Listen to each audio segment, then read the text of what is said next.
अस्सलाम वालेकुम। प्रोग्राम दो राय के साथ मैं हूं असद रहीम खान। आज दो राय में हम पैनामा केस के कानूनी और सियासी पहलुओं पर बातचीत करेंगे, क्योंकि कल अदालत उज़्मा में इस हवाले से एक अहम समाअत होने जा रही है। हुकूमती अराकीन ने JIT पर एतराज़ात के हवाले से जवाब ताहाल सुप्रीम कोर्ट में जमा नहीं करवाया। मुमकिन है कि कल समाअत के सूरत हाल बाद कुछ वाज़े हो सकेगा और मामला किस सिमत में जा सकता है उस पर भी बात करेंगे। हुकूमत इस सारे मामले को कानूनी तौर पर किस तरह से डील करती है वो भी देखेंगे, और दूसरी तरफ अगर इस मामले का सियासी पहलू देखा जाए तो तकरीबन तमाम अपोजिशन जमातें वज़ीर आज़म साहब से इस्तीफ़ा का मुतालबा कर रही हैं। वज़ीर आज़म साहब इस सारे मामले को एक साजिश का हिस्सा कह रहे हैं। साजिश कौन है और क्यों साजिश की जा रही है इस पर भी बात करेंगे। उसके अगले हिस्से में PR का हवाला देते हुए उस पर भी एक वजाहत हुई, उस पर बात करेंगे।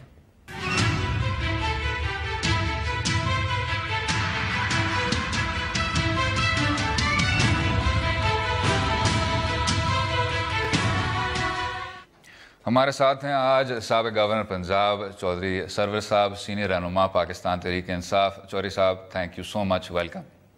सर, ये जो एक गर्मा गर्मी है, हलचल मची हुई है, कल समाअत है, आपने भी कुछ बयानात दिए जिसमें आपने कहा कि ये अब एक एहतसाब का दौर शुरू हो रहा है। अगर ये मंजिल तक पहुंच गया, उसका क्या मतलब है सर? देखिए, ये बात ये है कि इस मुल्क में पिछले 70 सालों से किसी बड़े आदमी का एहतसाब नहीं हुआ। ठीक। जबकि मेरा ख्याल में कि कोई एक पाकिस्तानी आज तक मुझे नहीं मिला, खा उसका जमात किसी तल्लक किसी सियासी जमात से हो, मजहबी जमात से हो, सिविल सोसाइटी का हिस्सा हो, जो ये कहता हो कि इस मुल्क में करप्शन नहीं। ठीक। हम सब एडमिट करते हैं, तमाम पार्टी के लीडर्स एडमिट करते हैं कि हर लेवल पे करप्शन। ठीक हो गया। दूसरी, इस बात पर भी पूरी कौम जानती है, इवन वजीर ख़जाना ने on the floor of the house कहा कि $200 बिलियन से ज़्यादा का पैसा जो है स्विट्ज़रलैंड के बैंकों में पड़ा। ठीक। और आज तक कोई गवर्नमेंट ने कोई एफर्ट नहीं की है कि उस पैसे को वापस लाया जाए। तो मैं ये समझता हूँ कि ये हमारी तारीख में एक टर्निंग पॉइंट है, एक डिफाइनिंग मोमेंट है।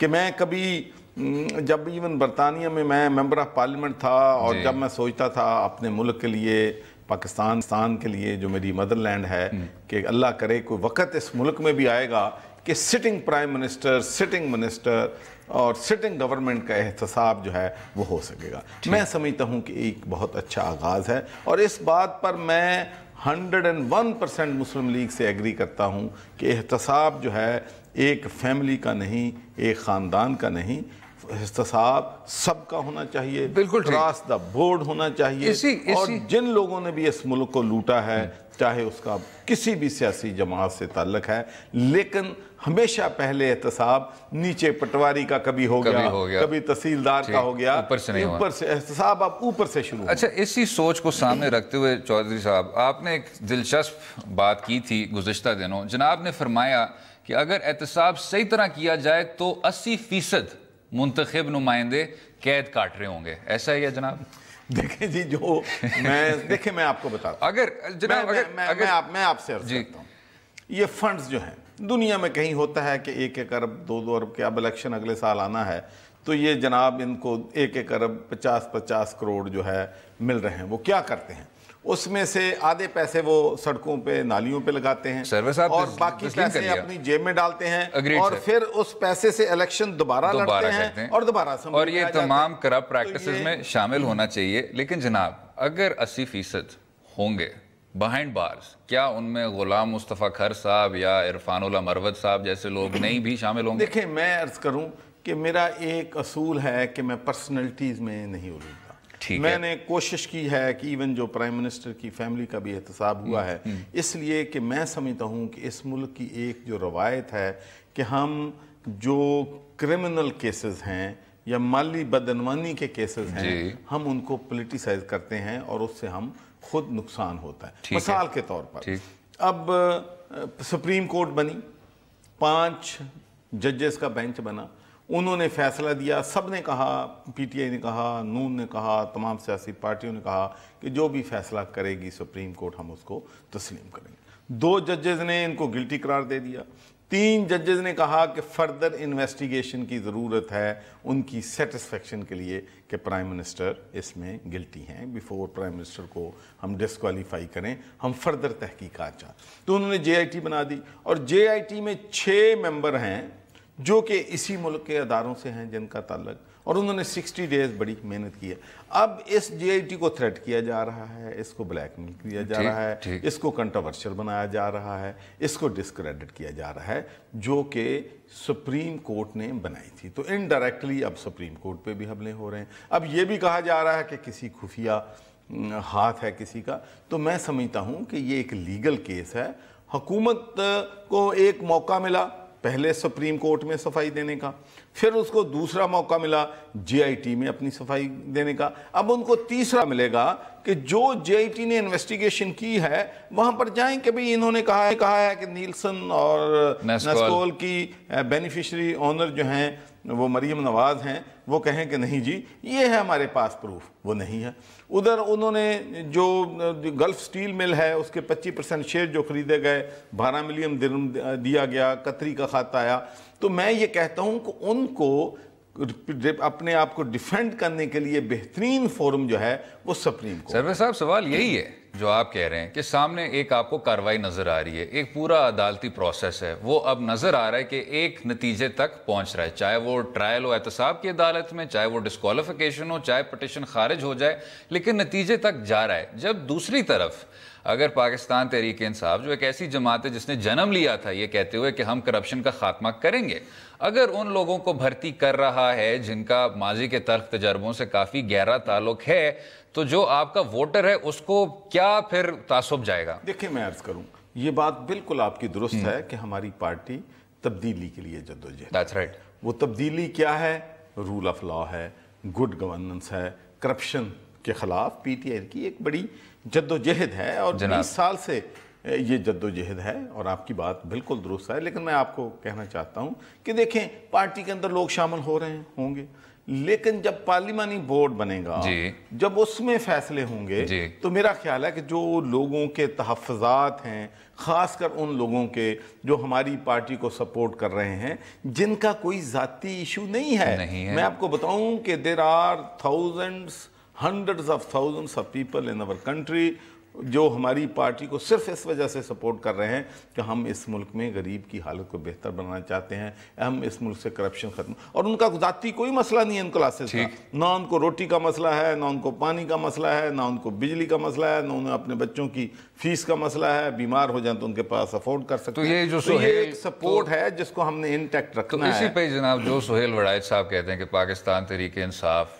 टूटी हुई चप्पल वाले की पार्टी अभी तक नहीं बन पाई, वो एक अपर मिडिल क्लास एफ्लुएंट तबकों की पार्टी है, उससे आप मुत्तफिक होंगे? नहीं, मैं अर्ज करूं, अब हम जो हैं ग्रास रूट्स लेवल पे पहुंचे हैं, हमारा मैसेज ग्रास रूट्स लेवल पे पहुंच गया है। मैं परसों था आर्क वाला में, वहाँ एक फातह के लिए गया था और वहाँ मैं सैकड़ों लोगों से मिला जो बिल्कुल बेचारे गरीब लोग हैं, लेकिन हमारा मैसेज जो है सब पूरे मुल्क में हर जगह हमारा मैसेज पहुंच गया है। बिल्कुल ठीक। अच्छा सरवर साहब, एक और आपने मार्च में फरमाया कि पाकिस्तान तहरीक इंसाफ ने सियासत हमेशा जमहूरी अंदाज में की थी।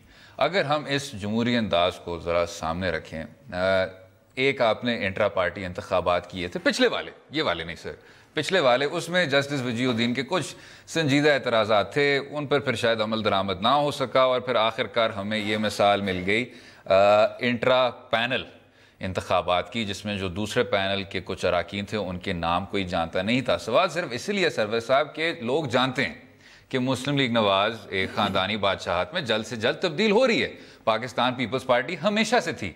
तो जब पाकिस्तान तहरीक इंसाफ फिर इन गैर जमहूरी रवैयों को अपनाती है और लोग मायूस होते हैं, तो उसके साथ क्या किया जाए? देखिए, मैं अर्ज़ करूँ कि एक फेयर और इम्पार्शियल इलेक्शन पार्टी के अंदर खान साहब ने अनाउंस किया था और पार्टी की जो अक्सरियत है वो इसके ख़िलाफ़ थी। ठीक है, लेकिन इसके बावजूद खान साहब ने बड़ा ब्लंट फैसला किया, लेकिन बाद में पनामा का इशू आ गया, اور آپ سب کو معلوم ہے کہ پنجاب کے لیے میں بھی پریزیڈنٹ کا کینڈیڈیٹ تھا، حالانکہ میں ذاتی طور پر میرا خیال ہے کہ سب لوگ جانتے ہیں کہ میں اس الیکشن کی پوسٹ پون کے حق میں نہیں تھا. میں سمجھتا تھا کہ ہمیں اب شروع کر لینا چاہیے تو کر لینا چاہیے، لیکن لیڈر کا فیصلہ تھا. دوسرے جو ہے جو پارٹیاں ہوتی ہیں اس میں کلیکٹیو ڈیسیجن لینے پڑتے ہیں. جو کلیکٹیو ڈیسیجن ہوں پھر ان پر آپ نہ چاہتے ہوئے بھی آپ کو پبلک ڈومین میں آپ نہیں ان چیزوں کو لے کے جاتے. لیکن اس کے بعد اب جو وقت ہے، 1 مہینے کے بعد، 1 سال کے بعد الیکشن ہونے جا رہے ہیں، تو پچھلی دفعہ بھی پی ٹی آئی کو جو ایک بہت بڑا دھچکا لگا تھا، نقصان ہوا تھا کہ انہوں نے الیکشن سے چند مہینے پہلے پارٹی کے الیکشن.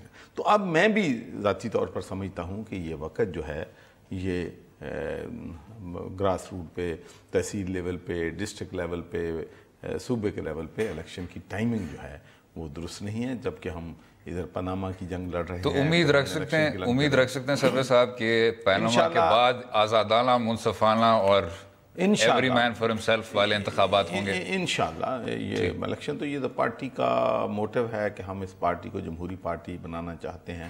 اس پارٹی میں ول آف دی پیپل جو ہے اس پر ویل کریں گے. بالکل ٹھیک.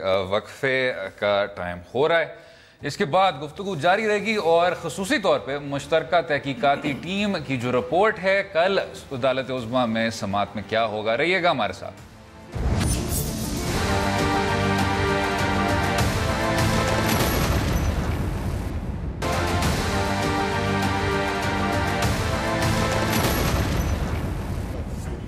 ویلکم بیک ٹو دو رائے. بات ہو رہی تھی مشترکہ تحقیقاتی ٹیم کی رپورٹ کی، اور جو کل عدالت عظمیٰ میں سماعت ہونے کو جاری ہے. اس سے پہلے کہ ہم ادھر جائیں سرور صاحب، کیونکہ آپ نے اپنا قیمتی وقت ہمیں دیا، اگر میں ایک اور پنجاب سے کنیکٹڈ ایک سوال کر لوں.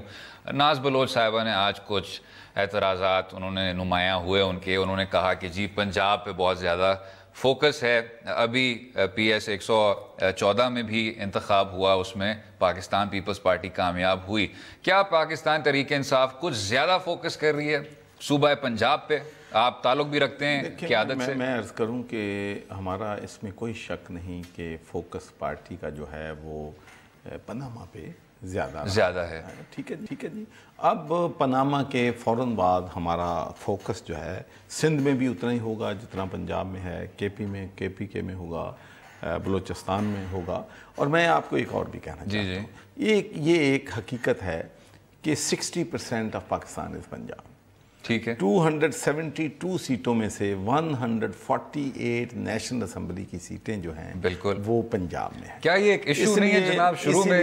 اسی لیے اگر جیتنا جس نے مرکز میں حکومت بنانی ہے، جو پنجاب میں جیتتا ہے وہی مرکز میں حکومت. شروع میں پاکستان تحریک انصاف کے کچھ لیڈران کا یہ موقف تھا کہ اسی وجہ سے آپ کو صوبوں کو ڈسٹریبیوٹ کرنا ہوگا، ان کو چھوٹے آپ چاہے ان کو ڈویژنز میں تبدیل کر دیں، وہ آپ کو اپنانا ہوگا. میری یہ سوچ جو ہے 30 ایئرس، جب کوئی بندہ صوبے کی نام لینے سے بھی گھبراتا تھا کہ نہیں یہ نہیں ہو سکتا، میں اس وقت کہتا ہوں کہ ایک تو اس سے یہ بینیفٹ ہوگا کہ چھوٹے صوبوں میں جو احساس محرومی ہے کہ 60% آف پاکستان از پنجاب، جو پنجاب میں حکومت بناتا ہے وہی سینٹر میں بناتا ہے.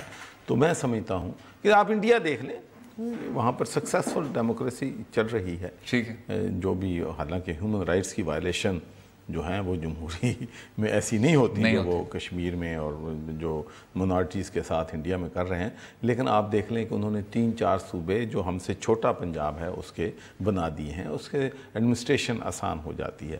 لیکن اب پولیس کا دیکھ لیں، دوسری چیزیں دیکھ لیں، جو چھوٹے صوبے ہیں ان میں گورننس جو ہے وہ آسان ہو جاتی ہے، بہتر ہو جاتی ہے. تو اس لیے میں ذاتی طور پر، ابھی تو پارٹی کا مینیفیسٹو بنے گا، اس میں ڈسکشن ہوگی کہ ہم نے کیا فیصلہ کرنا ہے، اپنے مینیفیسٹو میں کیا لانا ہے. لیکن میں ذاتی طور پر آپ کو بالکل ڈھنکے کی چوٹ کہہ سکتا ہوں کہ میں پنجاب میں زیادہ اور صوبوں کے حق میں ہوں. ٹھیک، بالکل ٹھیک سروے صاحب. میرے خیال سے اس سے بہتر بات کی نہیں جا سکتی تھی. اگر ہم واپس آ جائیں اس پہ جے آئی ٹی کی رپورٹ پہ، سر اسی چینل کے جو شو ہے نیوز آئے، انہوں نے ایک छोटी सी स्टडी की थी जिससे साबित ये हुआ कि 60% जो रिस्पोंडेंट्स थे वो फिर भी मियां नवाज शरीफ साहब में अपना एतमाद रिपोज करते थे पैनामा के बावजूद। तो ये जो अब एक तरह की थियरी है कि उनकी पॉपुलैरिटी में डेंट नहीं आया इन तमाम प्रोसीडिंग्स के शाना बशाना, उस पर जनाब अगर कुछ फरमाना देखिए, मुझे नहीं पता कि आपने पिछला सर्वे जो है वो कब किया था, ठीक,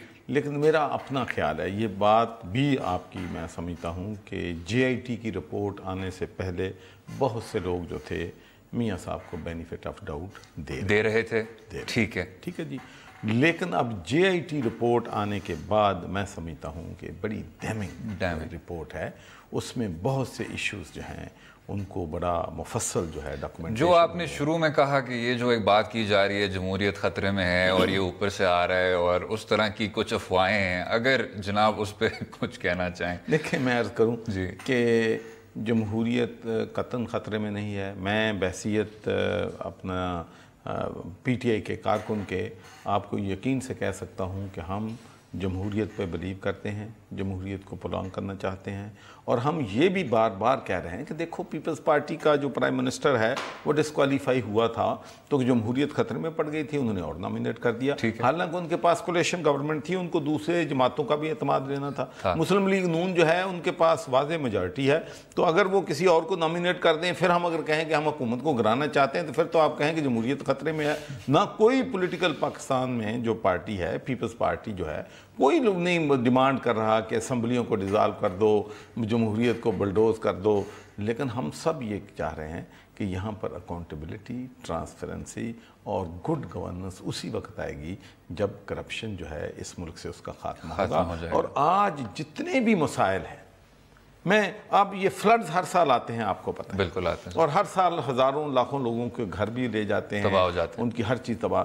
वहाँ पर जो महकमा आपाशी है, पहले तो उनको फ़ंड कम मिलते हैं, लेकिन जो फंड्स उनको मिलते हैं नहरों की खुद अपनी सफाई के लिए, जो उन फंड मिलते हैं पुश्त बनाने के लिए, ड्रेन बनाने के लिए, तो वो सब वो खा जाते हैं, अपनी जेबों में पड़ जाते हैं। तो इस करप्शन ने इस मुल्क में अब कैंसर बन गई है, और मैं समझता हूँ कि क्रॉस द बोर्ड अकाउंटेबिलिटी और ज़ीरो टॉलरेंस अगेंस्ट करप्शन जब तक नहीं होगी, इस मुल्क के मसाइल जो हैं वो हल नहीं हो सकते। बिल्कुल ठीक। सरवर साहब, एक कानूनी पहलू ये है जो आपके सीनियर माहिर कानून कह रहे हैं, वो कह रहे हैं कि जी आर्टिकल 10A है आपका आइन में दर्ज हुआ है और उसके अलावा कोई चीज़ इस वज़ीर आज़म को बरतरफ नहीं कर सकती। एक पूरी तौर पर ट्रायल होना चाहिए, उसमें गवाह होने चाहिए, क्रॉस एग्जामिनेशन होनी चाहिए, द होल 9 यार्ड्स, और सिर्फ डिस्क्वालिफिकेशन किसी एक आर्टिकल उसके बुनियाद पे नहीं होनी चाहिए। ये जो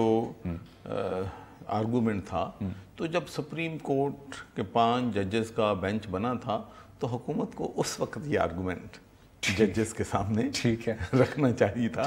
मेरा ख्याल है कि अब वो आर्गूमेंट जो है इट्स टू लेट। सुप्रीम के 2 जजेस जो हैं उन्होंने प्राइम मिनिस्टर को गिल्टी करार दे दिया, 3 ने कहा कि फर्दर इन्वेस्टिगेशन। अब फर्दर इन्वेस्टिगेशन जा रही है, अब बात होनी चाहिए फैक्ट्स पे कि क्या जो सुप्रीम कोर्ट की हदायत पर JIT ने रिपोर्ट सुप्रीम को पेश की है, क्या वो उसको चैलेंज कर सकते हैं, क्या उसको कह सकते हैं कि ये रिपोर्ट जो है उन्होंने गलत की है, उसमें कोई उनकी बैड इंटेंशन है। अब ये जो है मेरा ख्याल है सुप्रीम के कोर्ट के सामने आर्गूमेंट होना चाहिए, क्योंकि जब प्राइम मिनिस्टर ने खुद कह दिया कि मैं अपने आप को अकाउंटेबिलिटी के लिए पेश करता हूँ, तो जो भी सुप्रीम कोर्ट फैसला करेगी मुझे कबूल होगा। अच्छा, साथ में सरवर साहब, आपकी एक डिस्टिंक्शन है कि आपने वज़ीर आज़म मियां नवाज शरीफ साहब को भी काफ़ी करीब से देखा हुआ है। तो अब जो बात हो रही है साजिशों की और साजिशियों की, क्या आप में वो फर्स्ट हैंड नॉलेज नहीं है कि मियाँ साहब के दिल में वो कौन से राज दफन है, किस तरह की बातें हो रही हैं?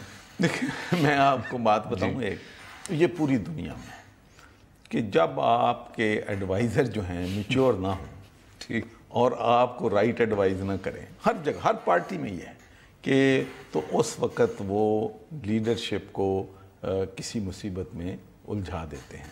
और मैं भी ये समझता हूँ कि चौधरी निसार से मैं इत्तफाक करता हूँ कि उसके पॉइंट ऑफ व्यू थे कि अगर इस इशू जब से निकला है, इसको उन्होंने ज़्यादा उनके दिमाग में ये डालने की कोशिश की है कि आप मार्टर बन जाएंगे, आप हीरो बन जाएंगे, آپ JIT کو اٹیک کر دیں, آپ سپریم کورٹ کو اٹیک کر دیں, آپ اور ساتھ میں سر جو آپ نے یہ بات کی مشیروں کی, جو لوگ یہ عمران خان صاحب کے متعلق کہتے ہیں کہ خود تو ان کی ایک جدوجہد ہے انصاف کے لیے اور لیکن ساتھ میں کچھ مشیر ہیں جو ان کے کان بھر رہے ہیں اور ان کو غلط راستے پہ لے کے جا رہے ہیں. میں عرض کروں کہ میں تو کوئی یہ تو نہیں کہہ رہا کہ صرف پرائم منسٹر کے بارے میں بات کروں, میں تو برطانیہ کی بھی بات کر رہا ہوں کہ وہاں پر بھی میں نے دیکھا ہے کہ ٹونی بلیئر صاحب تھے جب پرائم منسٹر, تو جو ان کے جا کے ان کی خوشامد کرتے تھے, ان سے خوش ہوتے تھے. میرے جیسا بندہ جو کہتا تھا کہ یہ عراق کی جنگ کا تم جو پنگا لے رہے ہو یہ غلط ہے, اور میں نے اس کے خلاف ووٹ دیا, افغانستان کے بارے میں کہا, پیلسٹائن کے بارے میں کہا, ہیومن رائٹس کی بات کی,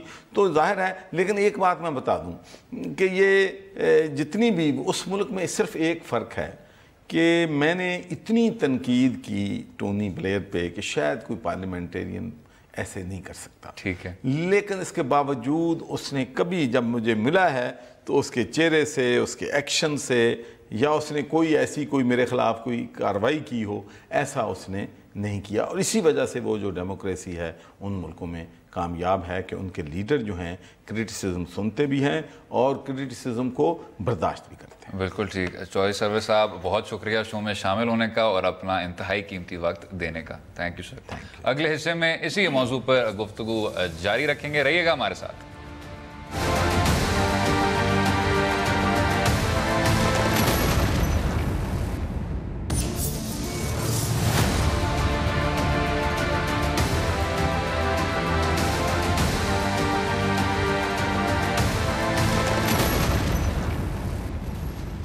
ویلکم بیک ٹو دو رائے. بات ہو رہی تھی مشترکہ تحقیقاتی ٹیم کی رپورٹ کی اور عدالت عظمیٰ میں کل ہونے والی سماعت کی. ہمارے ساتھ سابق اٹارنی جنرل عرفان قادر صاحب ہیں. جی عرفان قادر صاحب ویلکم. Thank you. جی جناب قادر صاحب یہ بتائیے گا, جو 2-3 نتائج کی بات کی جا رہی ہے, آپ جیسے ماہر قانون بھی اب سننے کو مل رہے ہیں, وہ یہ کہہ رہے ہیں سر کہ یا تو یہ پٹیشن خارج ہو سکتی ہے, یا تو اس کو کنورٹ کیا جا سکتا ہے احتساب کی عدالت میں جہاں ایک فل ٹرائل شروع ہوگی, یا تو آرٹیکل 62 کے تحت آپ کو ڈسکوالیفائی کیا جا سکتا ہے کیونکہ پرجری ہوئی ہے یا جھوٹ بولا گیا ہے وغیرہ وغیرہ, اور اسی سلسلے میں پھر سماعت بھی ہوگی. جناب کے نزدیک کیا لائکلی نتیجہ ہے؟ جی یہ آپ صحیح فرما رہے ہیں کہ یہ تمام آپشنز جو ہیں اس وقت کورٹ کو اوپن ہیں, اور لائکلی نتیجہ جو ہے میرا اپنا خیال ہے کہ کورٹ اس وقت اس پر کوشش کرے گی کہ وہ اسٹیبلش کر سکے کہ یہ وہ کورٹ ہے جو لا کو ایکولی اپلائی کرتی ہے. ٹھیک. اور یہ وہ کورٹ نہیں ہے جو کہ پولیٹیکل اوور ٹونز والے ایشوز میں ویور کرتی ہے یا فالٹر کرتی ہے یا اس کے ڈبل سٹینڈرڈز ہیں. اور یہ گولڈن اپرچونٹی ہے اس کورٹ کے لیے کہ وہ اپنی لیجیٹمیسی کو اسٹیبلش کر سکتی ہے by applying the law equally, کیونکہ جوڈیشری کی جو لیجیٹمیسی ہے وہ ایکول اپلیکیشن آف لا پہ ہوتی ہے, اور جب ایکول اپلیکیشن آف لا نظر نہ آئے یا کوئی اس طرح کا ڈیسیژن آ جائے جو کہ اسٹرکٹ لیگیلٹی کی ہو, تو پھر جوڈیشری کی لیجیٹمیسی کویسچنیبل ہوتی ہے. اور ماضی میں بہت سارے اس طرح کی مثالیں ہیں پاکستان کی جوڈیشری کی, جہاں پہ کہ جوڈیشری نہ صرف کنٹروورسی کا شکار ہوئی بلکہ اس کے بارے میں بہت زیادہ کرٹیسزم بھی ہوا, اس کے فیصلوں پہ بھی کرٹیسزم ہوا. تو یہ ایک موقع ہے. اب سوال یہ ہے کہ وہ کون سا فیصلہ ہوگا جس میں کہ یہ اپنی لیجیٹمیسی فی الحال اسٹیبلش کر سکیں گے. ایک ہوتی ہے شارٹ ٹرم لیجیٹمیسی, ایک لانگ ٹرم لیجیٹمیسی ہوتی ہے. ٹھیک ہے. شارٹ ٹرم میں مجھے لگ یہ رہا ہے کہ یہ پرائم منسٹر صاحب کو ڈسکوالیفائی کر دیں گے, ٹھیک ہے, یہ کہہ کے کہ وہ صادق اور امین نہیں رہے, اور اس میں پریسیڈنٹس جو ہیں وہ ریسنٹ پاس کے بھی ان کے سامنے ہیں, اور 2 جج صاحبان آلریڈی یہ ویو دے بیٹھے ہیں. جہاں تک کرپشن اور کرمنالٹی کے ایشوز کا تعلق ہے, وہ یہ کوشش کریں گے کہ ٹرائل کورٹ کی طرف معاملہ چلا جائے, کیونکہ سپریم کورٹ خود ٹرائل کورٹ نہیں ہے. تو یہ اپیرنٹلی اس طرف ان کی کوشش ہوگی ججز کی کہ وہ اس طرف جائیں, اور یہ جو ججز جو میرا اپنا ویو ہے یہ, اور بہت سارے لوگوں نے اس ویو سے اگری بھی کیا ہے کہ جوڈیشری خود بھی آن ٹرائل ہے, اور وہ کوشش کریں گے یہ جو جس ٹرائل میں وہ خود آ گئے ہیں اس سے وہ جلد از جلد عہدہ برا ہو. اچھا عرفان صاحب, اسی موضوع پہ جو یہ بات کی جا رہی ہے کہ جی صرف اور صرف سیاسی جماعتوں کا احتساب کیوں, اور ساتھ میں جو باقی آپ کے ادارے ہیں, چاہے وہ افواج پاکستان سے تعلق رکھیں چاہے وہ عدالت ہو, ان کا بھی اسی طرح کھرا احتساب ہونا چاہیے, کیا آپ متفق ہیں؟ جی میں سمجھتا ہوں کہ लीगल एप्लीकेशन जो है बिल्कुल अक्रॉस द बोर्ड होनी चाहिए, ठीक, और एहतसाब भी अक्रॉस द बोर्ड होना चाहिए। लेकिन आप ये नहीं कर सकते कि इस तरह के स्टैंडर्ड सेट कर दें कि सारे पाकिस्तान का ये एहतसाब शुरू हो जाए और उसमें कोई तफरीक ही ना रहे, और उसमें मेरा भी, आपका भी, सबका, और उसमें आपको मामलों को प्रायोरिटाइज करना होगा, कैटेगराइज करना होगा, और उस कैटेगराइजेशन में जो मेगा करप्शन के मैटर्स हैं सबसे पहले वो टेक अप होंगे, इर्रिस्पेक्टिव ऑफ के मेगा करप्शन के मैटर्स में सियासतदान आते हैं कि जज आते हैं, ठीक। लेकिन ये कि एक छोटा केस अगर है किसी के खिलाफ जिसका मैग्नीट्यूड इतना नहीं है तो वो आप टेक अप कर लें, तो मैं समझता हूँ कि उस तरह नहीं होना चाहिए, बल्कि मेगा करप्शन केसेस जो कि नेशनल लेवल के जो केसेस हैं वो टू बिगिन विद होने चाहिए, क्योंकि हमारे जो इदारे हैं उनकी कैपेसिटी लिमिटेड है, सारे केसेस को तो वो ट्राई नहीं कर सकते। अच्छा, और ये भी नहीं कर सकते कि ऐसे स्टैंडर्ड सेट कर दें कि सारा पाकिस्तान जो जेल से भरना शुरू हो जाए। बिल्कुल, यूरोपियन स्टैंडर्ड्स हमें नहीं सेटअप करने, नहीं करने चाहिए। होके रहना है। अच्छा इरफान साहब, बतौर साबिक अटॉर्नी जनरल और बतौर साबिक प्रोसिक्यूटर जनरल नैब, जो नेशनल अकाउंटेबिलिटी ब्यूरो पे तनकीद की जा रही है इस हद तक कि जी उससे शायद उस तरह की तवक्कुआत नहीं है कि अगर ये रेफरेंस में भी तब्दील हो जाए तो वो मंजिल तक पहुंच सके। हमारे सामने SECP की भी मिसाल है, और फिर जो नैब के चेयरमैन साहब के साथ प्रोसीडिंग्स हुई थी 20 अप्रैल के फैसले से पहले, वो भी हमारे सामने, तो उस पर आप क्या कहेंगे? मैं ये जो सारी तनकीद हो रही है, ये कोशिश ही हो रही है कि स्केप गोट्स तलाश किए जाएं। ठीक है, मैं इस चीज को मानने से कासिर हूं कि पाकिस्तान के सारे इदारे खराब हैं और कोई इदारा काम नहीं कर रहा, ठीक है, और सिर्फ एक इदारा काम कर रहा है। लेकिन अगर हम थोड़ी देर के लिए इस चीज को मान लेते हैं कि ये कुछ इदारे जो हैं ये वाकई अपना काम नहीं कर रहे जी, तो फिर सवाल ये है कि ये जो पर्टिकुलर केस आपके सामने है पनामा का, इसी कॉन्टेक्स्ट में अगर हम बात करें तो एक जॉइंट इन्वेस्टिगेशन टीम बना दी गई है जी। अब क्या कोर्ट जो है कोई जॉइंट प्रोसिक्यूशन टीम भी बना सकता है कि सारी ज्यूरिसडिक्शंस जो है सेपरेट ज्यूरिसडिक्शन उनको यकजा कर दे, और फिर क्या कोर्ट एक जॉइंट एडजुडिकेशन टीम भी बना सकता है कि तमाम जो जजेस हैं जो मुख्तलिफ ज्यूरिसडिक्शन से जिनका ताल्लुक है, जिसमें अकाउंटेबिलिटी कोर्ट के जजेस हैं, जिसमें वो FIA रिलेटेड मैटर्स जहां जाते हैं वो वाले जजेस हैं, जिसमें कोई टैक्स ऑफेंसेस हैं, जिसमें SECP ऑफेंसेस हैं, वो सारे जजेस को भी इस तरह का यकजा किया जा सकता है। तो श्योरली अगर वो सुप्रीम कोर्ट उस हद तक अब नहीं जाएगी, क्योंकि ये GIT की अपनी एक्सरसाइज जो है ये इन अ वे 2 माह तो गुजर गए हैं, लेकिन इसको अगर हम थोड़ी देर के लिए मान भी लें कि चलो जी ये एक एक्सरसाइज जो थी ये इलीगल नहीं थी, लेकिन ये फिटाइल इसलिए थी कि ये सारा मामला जो है ये कोर्ट की स्क्रूटनी से गुजरेगा, ये तमाम डॉक्यूमेंट्स जो इन्होंने इकट्ठे किए हुए हैं ये बाकायदा प्रॉपर तरीके से प्रूव होंगे, और इसमें जो विटनेसेस होंगे उन्होंने भी आना है। तो GIT की रिपोर्ट को ट्रायल कोर्ट मानेगा या नहीं मानेगा उस पर बाइंडिंग तो नहीं है। इसी तरह जो तफ्तीशी इदारे हैं, अब मामला उधर जाएगा, उन पर भी ये बाइंडिंग नहीं है, उन्होंने अपनी अप्रेजमेंट करनी है इंडिपेंडेंटली, तो ये एक किस्म की जरूरत नहीं थी। ये रिलेटिवली स्पीकिंग वो जो 2 जज साहिबान हैं उनका फैसला इस कॉन्टेक्स्ट में डेफिनेटली बेहतर रहा है, क्योंकि और ये जो 3 जज साहिबान हैं इनको इवेंचुअली उधर ही आना पड़ेगा जिधर 2 जज साहब गए। बिल्कुल ठीक। इरफान कादर साहब, बहुत शुक्रिया शो में शामिल होने का, अपना ही वक्त देने का। अगले हिस्से में बात करेंगे इससे हट के DG ISPR का एक नया बयान, जो खैबर 4 एक नई फौजी कार्रवाई शुमाली इलाकों में हो रही है। हमारे साथ बाकिर सज्जाद सैयद साहब भी होंगे, उनसे भी बात करेंगे, रहिएगा हमारे साथ।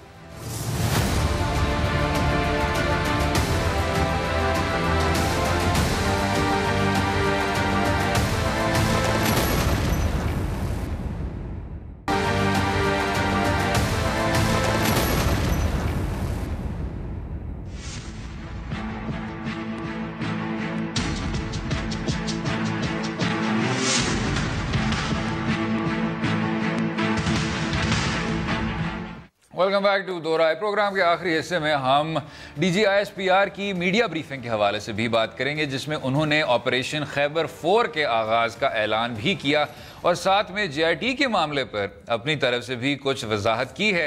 इस पर भी बात करेंगे। हमारे साथ बाकिर सज्जाद साहब हैं। जनाब वेलकम। Thank you. बाकिर साहब, अगर हम पहले यही बात कर लें पैनामा वाली या GIT वाली, और फिर जो अहम सिक्योरिटी मामला आते हैं उस पर आ जाएं, ये उन्होंने क्या वजाहत की सर?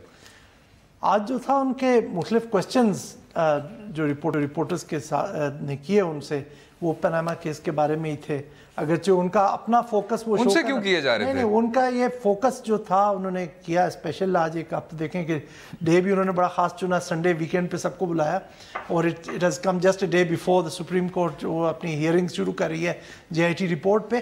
तो वहाँ पर उसके 2-3 जो इम्पोर्टेंट एस्पेक्ट्स थे कि उन्होंने वैसे तो पैरी करते रहे जो ऑल क्वेश्चंस, लेकिन वो जो थे कि फौज का इससे कोई ताल्लुक नहीं है इस कमीशन से। But I would if you recall तो यहाँ पे को कमांडर्स की 24 अप्रैल को मीटिंग हुई थी जिसमें उन्होंने कहा था कि army as an institution play its role transparently as mandated by the supreme court. तो जो आपने अभी कहा कि एक दिन पहले हुआ, संडे को हुआ, इसमें कोई खास वो है? That's intriguing. वो सिर्फ हमें देखना मतलब एक स्पेकुलेटिव हो सकता है। उन्होंने अपना एक फोकस रखा सिक्योरिटी ऑपरेशंस पे, अपनी परफॉर्मेंस बताई, लेकिन जो क्वेश्चंस किए गए और जो उसके जवाब में कहा गया उससे तो क्लियर लगता है कि कुछ वजाहतें दी गई। जिस तरह से उन्होंने ये भी कहा कि हमारे जो मेंबर्स, जो हमारे रिप्रेजेंटेटिव्स हैं MI के और ISI के, they work diligently and honestly, कि हमारी तरफ से जो कंट्रीब्यूशन था वो बड़े ऑनेस्ट तरीके से और बड़ी ईमानदारी और मेहनत के साथ हमने वो कंट्रीब्यूशन किया JIT को। और 60 दिन में अगर इतनी कॉम्प्रिहेंसिव रिपोर्ट आएगी तो वाकई में इंतहाई मेहनत और ऑनेस्टी से किया उन्होंने। But they were responding to the detractors ना, जो एक्विजिशंस लगती आई हैं JIT के ऊपर, तो वो अपने आप को उनसे बरी जिम्मा करना चाह रहे थे। उन्होंने कहा कि it's now up to the supreme court के किस तरह से उसको लेके आगे चलना। ठीक है बाकर साहब, अगर आप मुझे एक्सप्लेन कर दें as a layman in terms of security, मुझे कुछ खास समझ नहीं आ रहा। अब आपने खैबर 4 का आगाज़ कर लिया, ठीक, और ये है दाइश के ख़िलाफ़, साथ में रद्दुल फसाद को आपने इस तरह पैकेज किया था कि ये एक क्रॉस द बोर्ड ऑपरेशन है, उसमें जनूबी पंजाब भी शामिल होगा, उसमें मरकज़ी पंजाब भी शामिल होगा, लेकिन अब हमें नज़र आ रहा है कि हम वापस शुमाली इलाकों में जा रहे हैं, और शायद जाना चाहिए। लेकिन अगर आप मुझे बता दें कि एंड गेम क्या है, और साथ में अगर मैं इसको थोड़ा सा क्वालिफाई कर लूँ, जो एक प्रेशर बढ़ रहा है जॉन मकेन जैसे सेनेटरों के ज़रिए कि जी आप कुछ कलादम तंजीमें हैं जिनकी तरफ आप नहीं देख रहे, जिनका एक ख़ास किरदार है अफ़गानिस्तान में, जब तक आप वहाँ नहीं जाएंगे तो हमारे ताल्लुकात संजीदगी से तब्दील हो सकते हैं। यकीनन ये इसमें थोड़ा सा क्यों काफ़ी कॉम्प्लिकेटेड सवाल थोड़ा सा एक्सपेंसिव था। आपको इस तरह से एक्सप्लेन कर दूँ, जैसे खुद आपने नाम लिया कि खैबर 4 है, This means कि चौथी दफा There's a 1 and a 2 and a 3 ये खैबर एजेंसी में जा रहे हैं, और इस वैली में this is going to be the second operation। 16 August last year ये एक ऑपरेशन यहीं पर लॉन्च किया गया था, लेकिन अभी ये कहते हैं कि जी कुछ एरियाज उसके रह गए थे। बिल्कुल ठीक। अब लेकिन मसला यहाँ पर हम देखते हैं कि आपने कोर कमांडर्स की लास्ट जो अपना हुई मीटिंग पिछले हफ्ते, उसकी भी अगर देखें तो जो सिचुएशन डेवलप हो रही है मिडल ईस्ट में, कि जहाँ पे दाइश को शिकस्त हो रही है और वहाँ से रिपोर्ट्स हैं कि रीलोकेट हो रहे हैं ये लोग अफगानिस्तान में, तो पाकिस्तान के लिए एक जेन्युइन थ्रेट परसेप्शन जो है वो डेवलप हो रही है कि वहाँ से ये इन्फिल्ट्रेट करके आ सकते हैं, क्योंकि बिल्कुल अक्रॉस द बॉर्डर नंगरहार में, क्योंकि हमारा जो ये राजगाल का एरिया है उसके अक्रॉस जो एरिया लगता है, लेकिन Nangarhar that's their century, right. लेकिन आपने मिडल ईस्ट की बात की, तो क्या ये वो दाइश जो इराक और शाम में शिकस्त खा रही है वो इधर अफगानिस्तान इन्फिल्ट्रेट कर रही है और फिर वहाँ से Pakistan? There are rumours and मतलब उसका भी किसी के पास सबूत नहीं। Russian foreign ministry has noted these rumours. अब आप देखिए इस लेवल पे उनको रशियन फॉरेन मिनिस्ट्री का तो खास स्टेक है ना इस तरह की बातें करने का। बल्कि ये कहा कि दे हैव सीन अनमार्क्ड, मतलब उन्होंने नोट किया र्यूमर्स को कि unmarked helicopters have been relocating the people है। तो पाकिस्तान के लिए एक थ्रेट डेवलप हो रही है, and that was noted in today's press conference। ठीक है। अब जहां तक आया कि सदर्न पंजाब, और आप उनके एनालिसिस को देखें कि जो उन्होंने आपको स्प्रेड करके दिया, सिंध में हमने किया, KP में किया, तो हम ये देखते हैं कि ठीक है पंजाब में उन्होंने ऑपरेशंस लॉन्च किए, but they were disproportionate with other areas, जबकि हमें पता है कि यहाँ पर पंजाब में एक सीरियस मसला है। उनके शायद आप देखें तो जो मेजर ऑपरेशंस वो सिंगल फिगर में हैं, जबकि दूसरे एरियाज में तो काफ़ी ज़्यादा ऑपरेशंस हुए। तो पंजाब में अगरचे उनके फिगर्स के मुताबिक एक एंट्री हुई है, लेकिन उस तरह से फोकस अभी तक उन ऑपरेशंस का नहीं बना। हो सकता है, जो हम स्पेकुलेट कर सकते हैं कि इतने तेज़ी से जो चीजें चेंज हो रही हैं तो उनको वो ट्रबल शूटिंग करनी है। जैसे दाइश का एक थ्रेट बन रहा है उस एरिया में नंगरहार के अक्रॉस, हमने उसको आपने पिछले माह देखा होगा मस्तूंग में भी ऑपरेशन किया, और ये पारा चनार का जो इंसिडेंट हुआ है इसमें भी लिंकेजेस वही दाइश के हैं, क्लेम भी उन्होंने किया था लश्कर जंगवी आलमी के थ्रू, जो उनका एक यहाँ पे एलाई है, तो एक इशू है उसको वहीं पे आखिर में बाकिर साहब, जो बहुत देर से कहा जा रहा था और मेरे ख्याल से बैनुल अक़वामी कानों के लिए कहा जा रहा था कि दाइश की कोई प्रेजेंस यहाँ नहीं है, अब हमें दाइश सुनने को मिल रहा है। क्या इसका मतलब है कि वजारत दाखिला भी इस चीज़ को तस्लीम कर लेगी कि जी दाइश है और उसके खिलाफ कारकर्दगी करनी चाहिए, अभी इनकी कार्रवाई करनी चाहिए? सॉरी नहीं, इनकी एक पॉजिटिव ये है कि ये उस थ्रेट को रिस्पॉन्ड कर रहे हैं, लेकिन they are still in the denial mode. अभी आज की प्रेस कॉन्फ्रेंस देख ले, उसमें भी ये लफ्ज़ इस्तेमाल किया गया कि दाइश की ऑर्गेनाइज्ड प्रेजेंस नहीं है, यहाँ पे टेररिस्ट ग्रुप्स हैं जो उनसे हम आंग हैं, and they are trying to get connected. हम उस चीज़ को फॉइल कर रहे हैं तो जी, लेकिन वहाँ पर आपके सामने वाज़ेह सबूत मौजूद है कि जिस ऑपरेशन की उन्होंने बात की थी चाइनीज़ को रिकवर करने के लिए मस्तूंग में, उसको दाइश ने क्लेम किया। बिल्कुल ठीक। तो इसका मतलब है डिनाइल के साथ साथ एक तरह की आपको कार्रवाई भी नजर आ रही है। चलें, इसी पे दुनिया भी उम्मीद पे कायम है। उम्मीद है आपको आज का प्रोग्राम पसंद आया होगा। अपनी राय से भी आगाह कीजिएगा ट्विटर और फेसबुक के लिंक्स के जरिए। बाकिर सज्जाद साहब, बहुत बहुत शुक्रिया शो में शामिल होने का, अपना वक्त देने का। अगले हफ्ते तक इजाज़त दीजिए। खुदा हाफिज।